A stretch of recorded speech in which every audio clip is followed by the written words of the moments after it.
नमस्कार। आशा करता हूँ सब घर पर स्वस्थ होंगे, सुरक्षित होंगे और अपनी पढ़ाई को अच्छे से कर रहे होंगे। तो जैसा कि हम परसेंटेज कर रहे थे, जिसमें मैंने आपको कुछ बेसिक चीज़ें हमने डिस्कस की थी।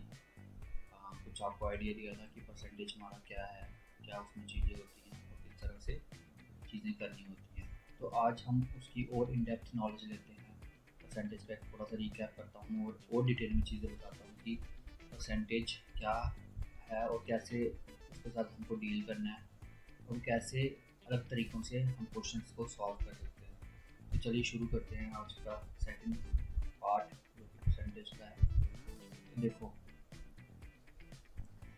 सबसे पहले परसेंट हम कर रहे थे, तो परसेंट में हम बेसिक चीज़ें हम बताया था मैंने आपको, परसेंटेज।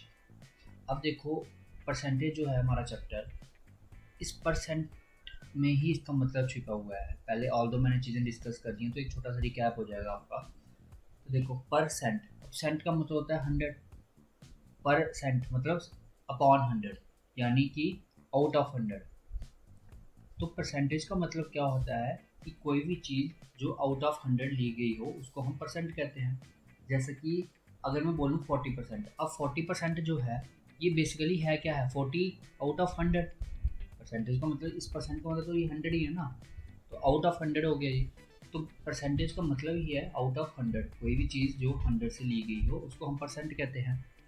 तो अब देखते हैं कि जब हमें पूछा जाता है कि अगर मेरे पास एक नंबर है 80 और मुझे बोला जाए कि 20 मैं लूँ, तो 20 80 का कितना परसेंट है, तो वो हम उस चीज़ में कैसे डील करते हैं। मैं बोल रहा हूँ कि 20 जो है वो 80 का कितना परसेंट है, तो इसको डील करने के लिए हम क्या करते थे, हम 20/80 × 100 करते हैं। ये चीज़ तो करते हैं अगर हमें किसी चीज़ की परसेंटेज निकालनी हो। 20 की परसेंटेज निकालनी है रिस्पेक्ट टू 80, तो परसेंट निकालना तो 20/80 × 100, इसको सब सॉल्व करोगे आप तो ये आएगा 25, यानी 25%। इसका मतलब जो 20 है वो 80 का 25% है। अब इसी चीज़ को हम अलग तरीके से देखते हैं। अगर मैं बोलूँगा आपके पास 160 जो है वो 400 का कितना वो है, 400 का कितना परसेंट है, 160 400 का कितना परसेंट है, यानी 160 आउट ऑफ 400। अब मुझे पता है कि जो परसेंट होती है हमारी वो आउट ऑफ 100 होती है। तो अगर मैं इस 400 को 100 में कन्वर्ट करूं और इस 160 को भी 100 में, मतलब जितना चेंज मैंने इधर 400 से 100 में किया उतना ही चेंज 160 से उसमें करूँगा, तो मेरे को परसेंटेज डायरेक्टली मिल जाएगी। अब 400 को 100 में कन्वर्ट करने के लिए क्या करना होता है, डिवाइडेड बाय 4। 160 को भी डिवाइड बाई 4 करूँगा तो 40 आ जाएगा। यानी अगर 160 400 से 160 400 में से है तो 40 100 में से है। अब इसको देख के तो डायरेक्टली पता चल रहा है कि 40% है, क्योंकि कोई भी चीज़ जो 100 में से ली गई हो, आउट ऑफ 100 हो, वही परसेंटेज होती है।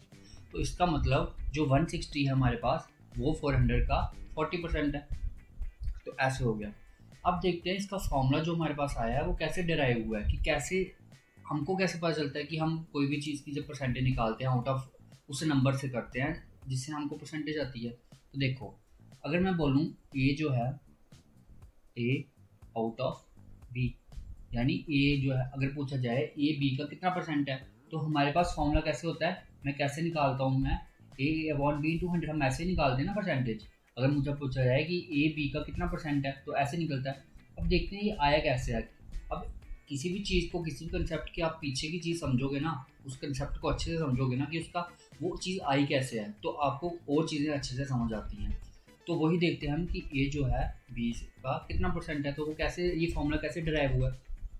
अब मैं करता हूँ कि 1 से कितना होगा, अगर बी में से ए है तो 1 में से कितना होगा, A/B, क्योंकि बी अगर 1 लाना है तो मेरे को डिवाइड बाई बी करना पड़ेगा, इधर इधर भी बी से करना पड़ेगा। अब मुझे पता है परसेंटेज होता है आउट ऑफ 100 होता है, तो मैं इधर 100 अगर से मल्टीप्लाई करूँगा, मेरे को इधर 100 बनाने के लिए इंटू 100 करना पड़ेगा। तो इसका मतलब इधर भी मुझे 100 से मल्टीप्लाई करना पड़ेगा, इसका मतलब A/B इंटू 100। तो ये फॉर्मूला आ गया ना, यही फॉर्मूला था हमारे पास। तो इस तरीके से चीज़ें समझो कि अगर पूछा जाए ए जो है बी का कितना परसेंट है तो वो ऐसे निकलता है A/B इंटू 100।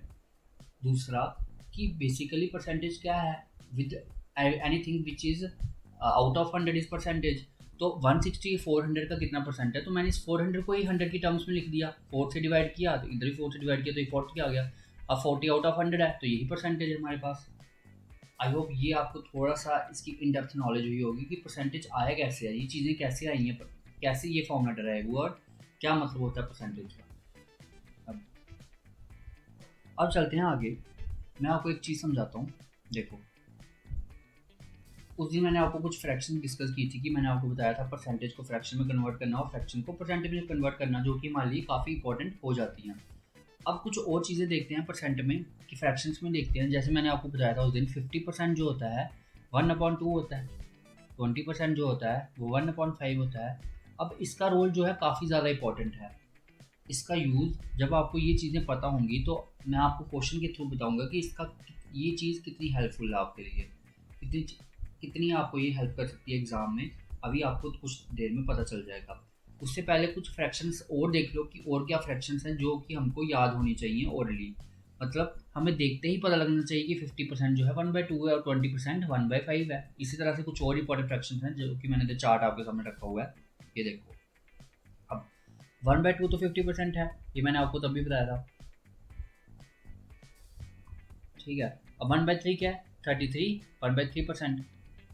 तो 1/4 25% है और 1/5 20%। अब ये निकालते कैसे हैं?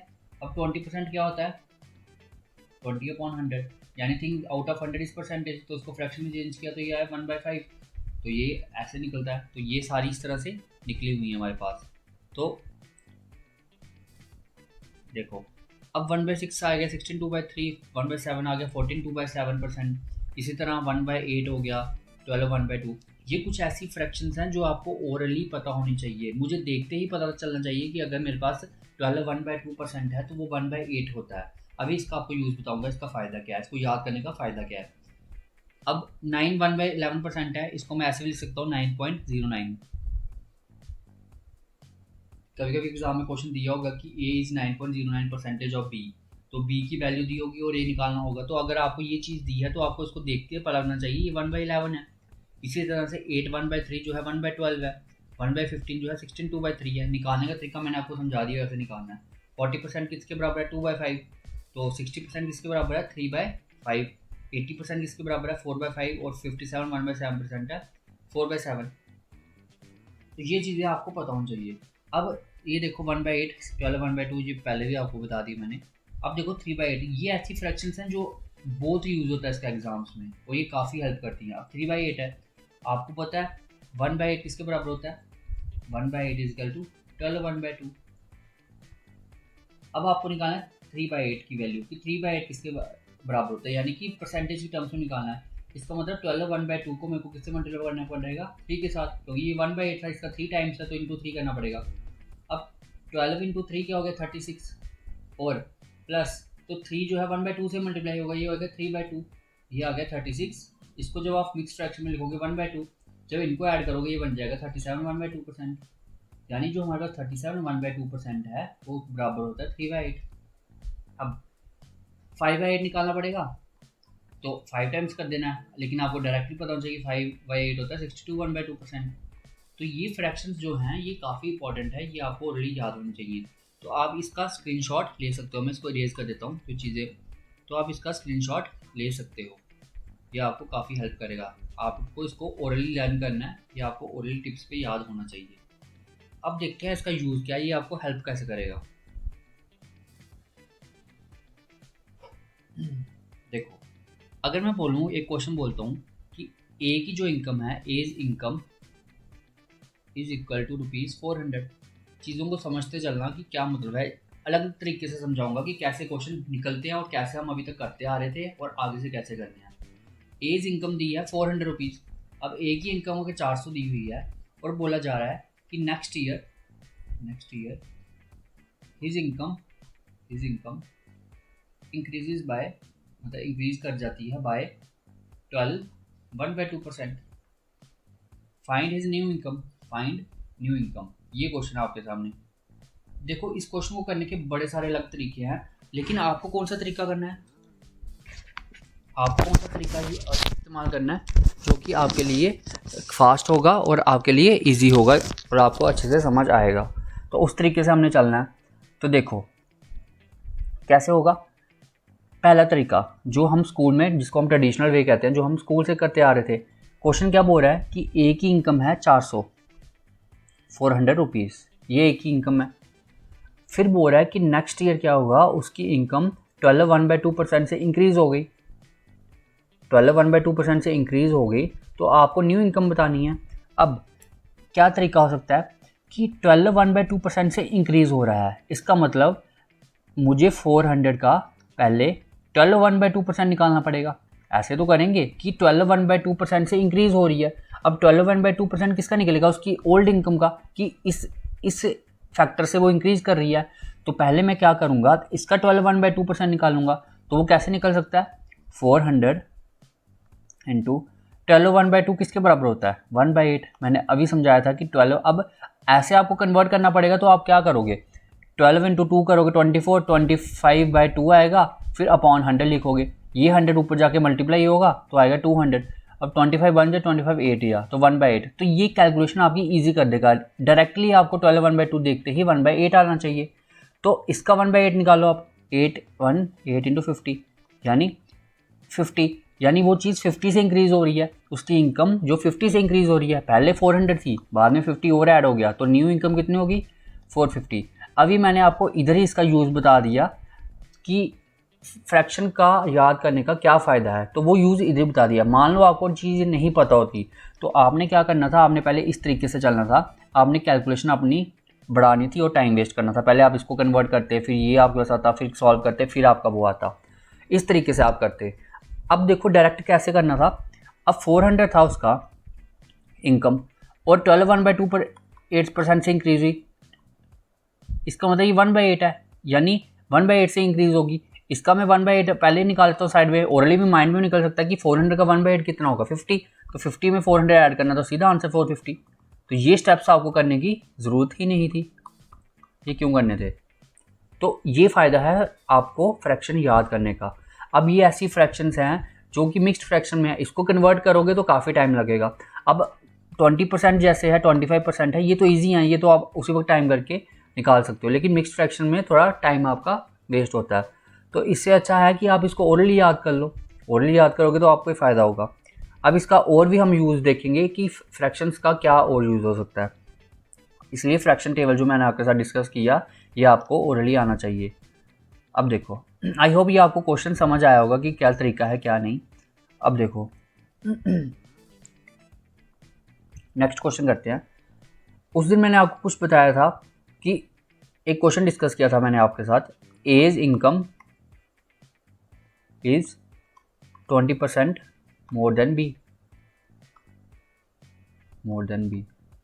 Find by how much percent B's income less than A. ये उस दिन मैंने आगे का क्वेश्चन डिस्कस किया था और मैंने इसको तरीका समझाया था। अब देखते हैं कि इसको दूसरे तरीके से करने का क्या तरीका हो सकता है। क्या बोल रहा है कि ए की इनकम जो है बी से 20% ज़्यादा है और पूछ रहा है कि बताओ बी की इनकम ए से कितनी % कम होगी।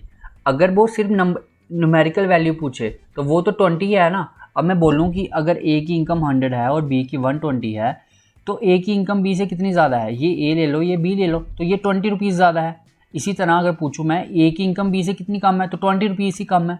इन टर्म्स ऑफ नंबर्स ये सेम नंबर्स हैं, 20 से वो इनकम ज़्यादा है, 20 से इनकम कम है। लेकिन जब परसेंटेज की बात आती है हमारे पास, तो ये वैल्यू चेंज कर जाती है। क्यों करती है चेंज, क्योंकि दोनों केसेस में हमारे पास बेस चेंज हो जाता है।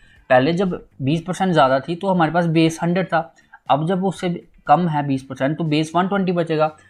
तो इस केस में मैंने आपको कैसे समझाया था कि आपको कैसे करना है। इसको 100 लेट किया, अब हाँ 100 को लेट इसको करेंगे क्योंकि ए की इनकम बी से ज़्यादा है, जिससे ज़्यादा होती है उसको हम लेट कर लेते हैं। तो ए कितना आ जाएगा हमारे पास 120। अब ए की इनकम बी से 20% ज़्यादा है, अब 100 में से डायरेक्टली ऐड हो जाता है। मैंने आपको बताया था जब 100 बेस हो हमारे पास तो हम डायरेक्टली 20 को उसको ऐड कर देंगे। अब जब मैं बोल रहा हूँ कि बी की इनकम उससे कितनी कम है तो कैसे निकलेगा, इन दोनों का डिफरेंस कितना 20, बेस क्या बनेगा हमारे पास 120 इंटू 100 ऐसे बनेगा, 20 इंटू 1 20 इंटू 6 ये आ गया 100/6, यानी 100/6 किसके बराबर हो गया 16/3%। तो ये तरीका था, थोड़ा सा मतलब इसमें थोड़ा लेंथी नहीं है, ये भी शॉर्ट ही है, लेकिन इससे भी अच्छा एक तरीका हो सकता है क्या फ्रैक्शन का यूज़ करके। अब देखो ध्यान से समझना, इसके इस तरीके पे बड़े सारे क्वेश्चंस आपके होंगे। ए की इनकम 20% ज़्यादा है, मुझे बताओ 20% का इन टर्म्स ऑफ फ्रैक्शन क्या होता है?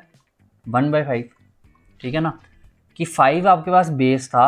अब फ्रैक्शन को ध्यान से समझो, अगर मैं 1/5 से कोई चीज़ इंक्रीज़ कर रहा हूँ, 1/5 से कोई चीज़ इंक्रीज़ कर रहा हूँ, इसका मतलब है कि अगर वो चीज़ पहले 5 थी, इंक्रीज़ वो 1 से हुई और अब वो हो गए 6, यही मतलब होता है ना। अगर 20% से कोई चीज़ इंक्रीज़ हो रही है, उसको जब मैंने फ्रैक्शन में कन्वर्ट किया तो जो पहले 5 था वो कितने से इंक्रीज़ हुआ? 1 से, यानी अब हो गया 6। ये प्रॉफिट लॉस जब करोगे उसमें आपको और अच्छे से समझ आएगा। तो देखो ए और बी क्या बोल रहा है, ए की इनकम बी से 20% ज़्यादा है, यानी कि अगर मेरे अब 20% हो गया 1/5, यानी अगर बी की इनकम 5 थी तो ए की इनकम कितनी है? 1 ज़्यादा। अब 5 में 1 ज़्यादा करोगे 6 हो गया। अब मुझे पूछ रहा है कि बी की इनकम ए से कितनी कम है, तो क्या डिफरेंस है? 1 किसके ऊपर? 6 के ऊपर, 1/6। अब 1/6 आपके पास फ्रैक्शन में आ रहा है, आपको पता होना चाहिए 1/6 डायरेक्टली किसके टर्म्स में बराबर होता है? 16/2/3। ये है फ्रैक्शंस का याद करने का फ़ायदा, कि ये चीज़ें आपको हेल्प करेंगी अगर आप फ्रैक्शंस को याद करोगे। तो मतलब अगर मैं समझा रहा हूँ तो टाइम लग रहा है, अगर आपको ऐसे अगर मैं निकालना होता तो विद इन 2-3 सेकेंड्स में क्वेश्चन हो जाता है। इससे भी ट्रेडिशनल वे होता है कि पहले एक्स लेट करो बी को, फिर उसका 20% निकालो, फिर एक्स में ऐड करो, फिर उसको कन्वर्ट करके देखो, तो वो काफ़ी लेंथी ट्रिक है।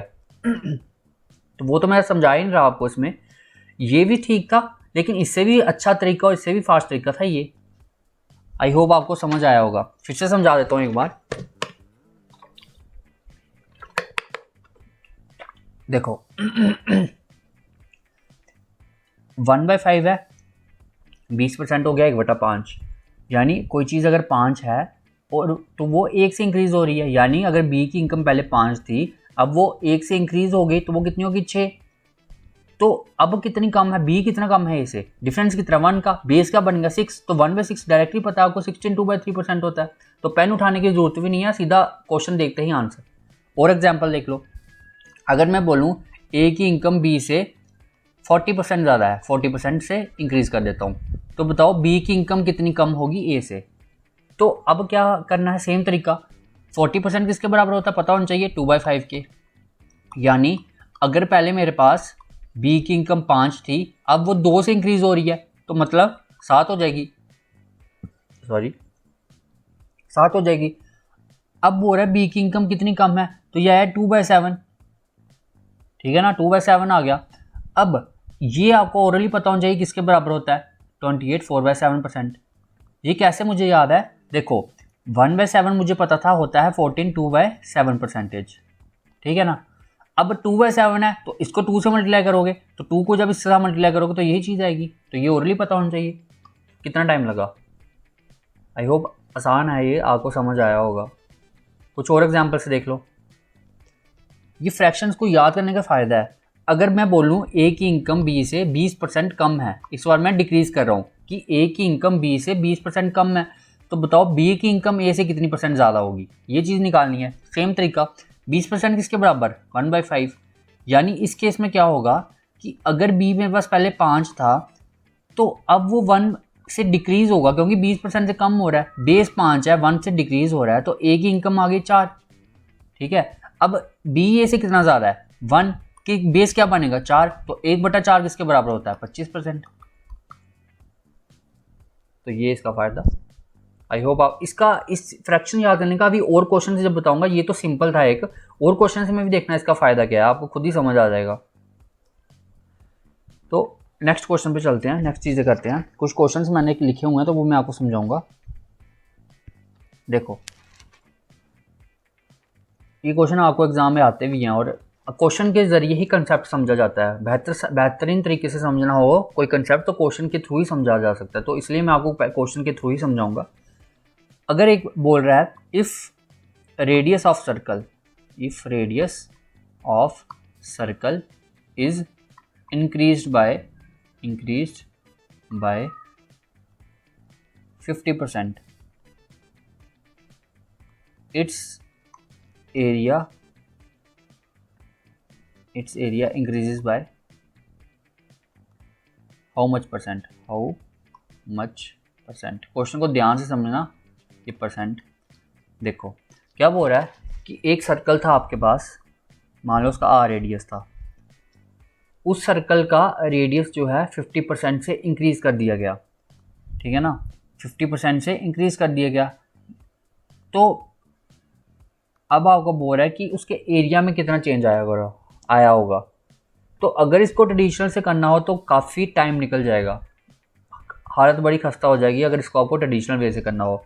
थोड़ा सा स्टार्ट बता देता हूँ कैसे करना है। देखो आर रेडियस था, ट्रेडिशनल वे से बता रहा हूँ, अब वो 50% से इंक्रीज़ हो रहा है, यानी पहले अगर आर है, अब वो पहले 50% निकालो ना आर का, इतने परसेंट से इंक्रीज़ हो रहा है, यानी इस फैक्टर से इंक्रीज़ हो रहा है, तो 50% हो गया आर का, ये अब ये इसमें इंक्रीज़ हो गया, इतना बन गया, यानी पहले आर था, अब कितना हो गया आपके पास, आर प्लस 50/100 आर, क्योंकि ये फैक्टर इंक्रीज़ हो रहा है ना, तो ये इसमें ऐड होगा। अब एरिया क्या होगा, एरिया क्या होता है किसी भी सर्कल का, ये तो रेडियस है ना, अब एरिया भी तो चाहिए पहले, एरिया होता है पाई आर स्क्वायर, यानी पाई रेडियस क्या है आर, इसका स्क्वायर पाई। अब इसका स्क्वायर करने में तो हालत बहुत ख़राब होने वाली है, इसका स्क्वायर करोगे, फिर इन दोनों का डिफरेंस देखोगे, फिर पहले वाले को बेस मानोगे, फिर इंटू 100 करोगे, फिर क्वेश्चन निकलेगा। तो ऐसे करना हो पेपर में तो फिर तो हो गया काम, फिर तो इसी क्वेश्चन को लग रहे। तो बेस्ट तरीका इसका क्या है, दो तरीकों से समझा सकता हूँ। देखो क्वेश्चन समझ आ गया होगा आई होप, कि 50% से इंक्रीज़ हो रहा है तो एरिया कितने परसेंट से इंक्रीज़ होगा। देखो पहले मैं ओल्ड रेडियस न्यू रेडियस, ये रेडियस लिख रहा हूँ और ये एरिया, पहले मैं लेट कर लेता हूँ कि रेडियस जो है वो 100 है, ठीक है ना, 100 रेडियस है, बाद में 50% से इंक्रीज़ हो गया, यानी कि अगर पहले 100 था 50% से इंक्रीज़ हो गया यानी 150 हो गया। ये मतलब है ना कि 100 का पहले 50% निकाला, वो 50 होता है, तो 50 को ऐड कर दिया 100 में, तो ये आ गया 150, यानी पहले रेडियस इतना, अब रेडियस इतना। अब निकालो area, area pi r square, 100 का स्क्वायर क्या होता है 10,000 और इसका स्क्वायर क्या होता है 22500। अब बताना है कि एरिया में कितना चेंज आया, कि एरिया कितने परसेंट से इंक्रीज हुआ, तो वो कैसे निकलेगा, इनका डिफरेंस कि कितना से एरिया इंक्रीज हो रहा है। अब इन दोनों का डिफरेंस निकालो, क्या आएगा 521,12500 पाई, ये तो आ गया डिफरेंस।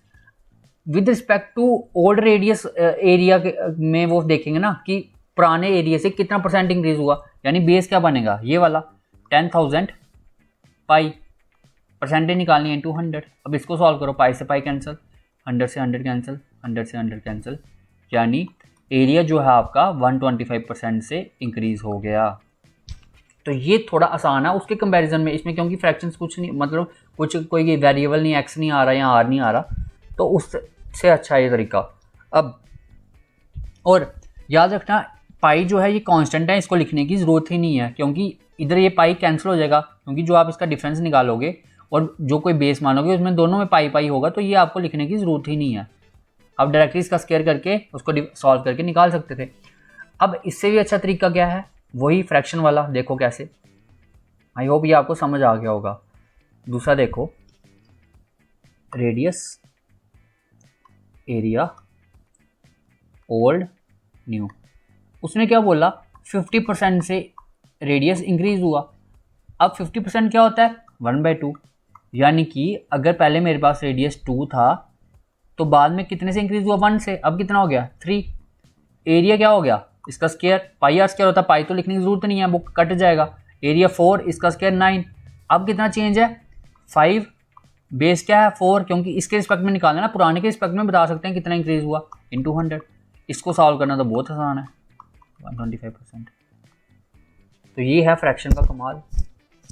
इसको कितना टाइम लगा, इसको ये वाला मेथड देखो, ये वाला मेथड देखो, और ये वाला तो भूल ही जाओ ना, आर वाला ये तो भूल ही जाओ, ये तो करना ही नहीं है। तो ये एक अच्छी अप्रोच है किसी भी क्वेश्चन को अटैम्प्ट करने की, खासकर परसेंटेज। अब प्रॉफिट लॉस करोगे उसमें भी हम इसी तरीके से चलेंगे। अब चलते हैं इसी टाइप का एक और क्वेश्चन देख लेते हैं। आज मैं आपको छोटे छोटे कंसेप्ट बता रहा हूँ कि परसेंटेज से आप एक तरह से वो आपको वैसा माइंडसेट बन जाए, परसेंटेज की क्या चीज़ है, परसेंटेज एक प्रॉपर ओवरव्यू आपको मिल जाए। तो आज मैं बस क्वेश्चन के थ्रू ही आपको समझाऊंगा। अच्छे जो क्वेश्चन हमने अच्छे से कुछ सीरीज करनी है क्वेश्चन की, वो हम अलग से करेंगे। नेक्स्ट क्वेश्चन देखो, if each side of rectangle increases by 40%, then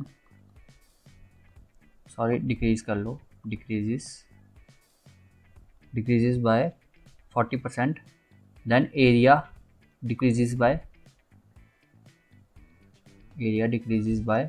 how much percent? Writing में जाना भी लिख रहा हूँ तो इसलिए थोड़ा हो रहा है। जब क्वेश्चंस होंगे तो मैं उसको कंप्यूटर की लैंग्वेज में लिख दूंगा। देखो अब क्या बोल रहा है क्वेश्चन कि आपके पास एक रेक्टेंगल है, ठीक है। ट्रेडिशनल वे से तो करना ही नहीं है ना हमने, बस लेकिन आपको पता होना चाहिए कि ट्रेडिशनल वे क्या होता है। ऐसा नहीं है कि कोई क्वेश्चन आपके लिए नया हो, आपको ट्रेडिशनल नहीं बेसिक ही नहीं पता हो, तो फिर आपके लिए वो मुश्किल हो जाएगा। बेसिक सबका पता होना चाहिए। रेक्टेंगल है आपके पास, बोल रहा है ईच साइड ऑफ रेक्टेंगल। अब ईच साइड रेक्टेंगल क्या होती है? एक तो लेंथ होती है और एक ब्रेड्थ होती है। बोल रहा है कि इसकी ईच साइड यानी लेंथ और ब्रेड्थ को 40% से डिक्रीज कर दिया गया है। यानी अगर लेंथ पहले L है, अब वो 40% से कम कर दी गई और ब्रेड्थ भी 40% से कम कर दी गई। यानी ये हमारे पास छोटा रेक्टेंगल बनेगा। तो पूछ रहा है कि बताओ कितना परसेंट वो है डिक्रीज करेगा। तो वही तरीका, अब 40% है। मैं पहले देखो दो चीज़ें हैं इसमें, लेंथ और ब्रेड्थ। मैंने पहले लेंथ को मान लिया 100, ब्रेड्थ को भी मान लिया 100, ठीक है ना। तो एरिया कितना हो गया हमारे पास? एरिया लेंथ इंटू ब्रेड्थ होता है, ये आ गया 10,000, ठीक है। फिर बोल रहा है 40% से कम हो गया, यानी पहले 100 था अब 60 हो गया, ब्रेड्थ भी 60 हो गया। मैंने इस सेम इसलिए मान लिया क्योंकि 100 से कंपेयर में करना आसान है, तो इसलिए मैंने सेम मान लिया उसको। अब एरिया कितना बन गया? 3600। ऑब्वियसली दिख रहा है कि कम हो रहा है एरिया, तो कितने परसेंट से कम हो रहा है वही निकालना है। दोनों का डिफरेंस क्या है? 6400 अपॉन क्या आएगा? बेस जो कि ओरिजिनल था 10,000 इंटू 100। सॉल्व करोगे क्या आएगा? 64%। यानी कि एरिया आपका जो है 64% से कम हो गया। अब ये भी अच्छा तरीका है, ये भी बेसिक ही है किस्म से, लेकिन फ्रैक्शन वाला इससे भी आसान है। फ्रैक्शन वाला क्या है कि 40% से कम हो रहा है, यानी 2/5।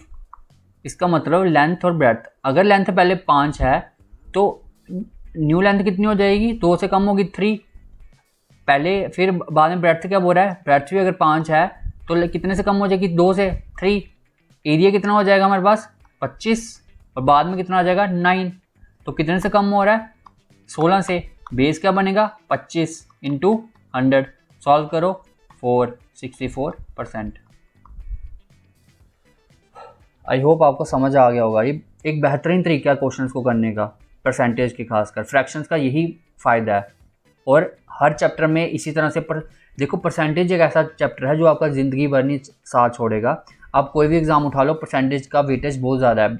वो डेटा इंटरप्रिटेशन हो जो बैंक में आती है, वो प्रॉफिट लॉस हो, डिस्काउंट हो, सिंपल इंटरेस्ट, कंपाउंड इंटरेस्ट हो, तो परसेंटेज का रोल हर जगह है। तो इसलिए परसेंटेज की बहुत बेहतरीन आपको अंडरस्टैंडिंग होनी चाहिए। फ्रैक्शंस का बहुत इंपॉर्टेंट रोल है इस जगह, तो इसलिए फ्रैक्शंस को ध्यान से समझना और फ्रैक्शंस को अच्छे से लर्न कर लो। जो मैंने वो चार्ट लिखा था वो आपको अच्छे से पता होना चाहिए। अब देखो एक दो क्वेश्चन और डिस्कस करते हैं। If number x is 10% less than y and y is 10% more than 125, find x। देखो अब ये भी चीज़ पता होनी चाहिए कि कौन सी जगह कौन से क्वेश्चन में कौन सा मेथड जो है वो आसान लगेगा। ये चीज़ समझ तब आएगी जब आपने एक चैप्टर को अच्छे से प्रैक्टिस किया होगा बार बार। किसी भी चैप्टर की कॉमन सेंस या पूरे मैथ्स की कॉमन सेंस तब भी डेवलप होती है जब आपने किसी कंसेप्ट को 10-15 बार सॉल्व किया होगा। क्योंकि जिस चैप्टर को आपने 10-15 बार सॉल्व किया है, आपकी अंडरस्टैंडिंग उस चैप्टर को लेके ऐसी बन जाएगी कि आपको खुद ही समझ आ जाएगा कि इससे भी अच्छा कोई खुद तरीका हो सकता है जो आप खुद ही बना सकोगे। तो इसलिए हर चैप्टर की प्रैक्टिस अच्छे से करना और क्वेश्चन को करने का तरीका हर बारी ज़रूरी नहीं कि सेम ही होगा, कि जो मैंने आपको समझा दी बस उसी तरीके से करना है।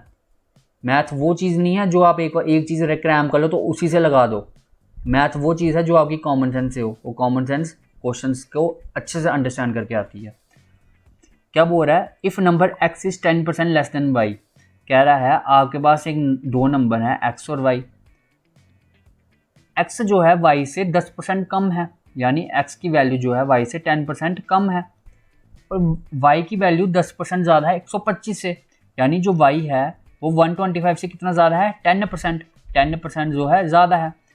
तो बताओ x की वैल्यू कितनी होगी, ये क्वेश्चन है। अब पहले मुझे y निकालना पड़ेगा ना, क्योंकि y की इंफॉर्मेशन मुझे दी है कि y जो है 10% ज़्यादा है 125 से, तो 125 से 10% ज़्यादा है, इसका मतलब पहले मुझे 125 का 10% निकालना पड़ेगा, उसको इसमें ऐड कर देना होगा। तो 125 का 10% क्या है, सामने दिख रहा है 112.5, कैसे निकला, 125 इंटू 10/100, इसको सॉल्व करो क्या आएगा 12.5। तो 12.5 ज़्यादा है वो किससे, 125 से, तो 125 में 12.5 ऐड करो 137.5, यानी y की वैल्यू मेरे को मिल गई। तो y जो है 10% ज़्यादा है। देखो मैंने इसकी इतना बड़ा ये मेथड किया नहीं, मैंने देखते बता दिया कि अगर y जो है 10% ज़्यादा 125 से, तो y की वैल्यू कितनी होगी 137.5। कैसे आया, y का सीधा मैंने 125 का 10% निकाला, 12.5 होगा।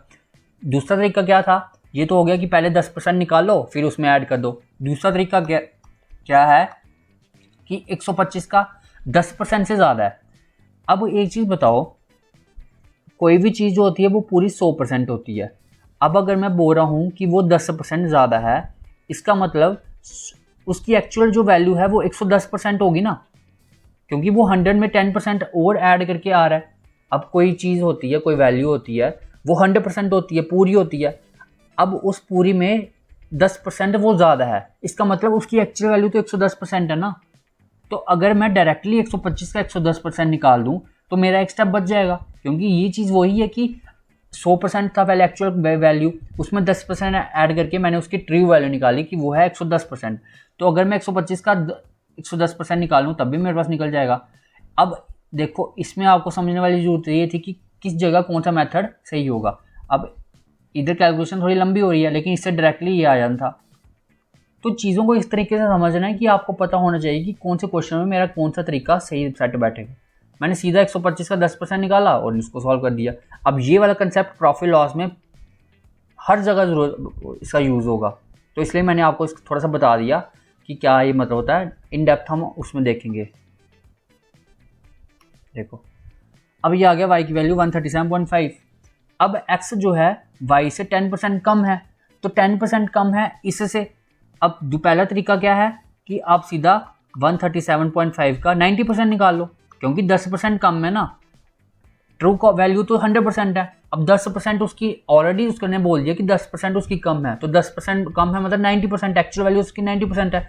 तो मैं अगर इसका 90% निकाल दूं तो मेरे पास x आ जाएगा। लेकिन ये देखो ये कैलकुलेशन मेरे लिए मुश्किल है, तो दूसरा तरीका क्या हो गया कि मैं चले 137.5 का 10% निकाल लूँ, 10% निकाल के इसमें माइनस कर दूंगा, वो मेरा आंसर आ जाएगा। तो 137.5 का 10% निकालना बहुत सिंपल है, सीधा 1/10 से डिवाइड करना, सही आंसर था 13.75। अब 13.75 कम है तो इससे माइनस करना है, तो 137.5 माइनस 13.75, इसको करो सॉल्व, क्या आएगा 14 में 7 7, 6 में से 3 3, 3 में से 2, 123.75। तो x की वैल्यू कितनी आ गई 123.75। ये एक ऐसा क्वेश्चन है जिसमें आपने 2-3 चीज़ें सीखी हैं कि क्या क्या तरीके हो सकते हैं।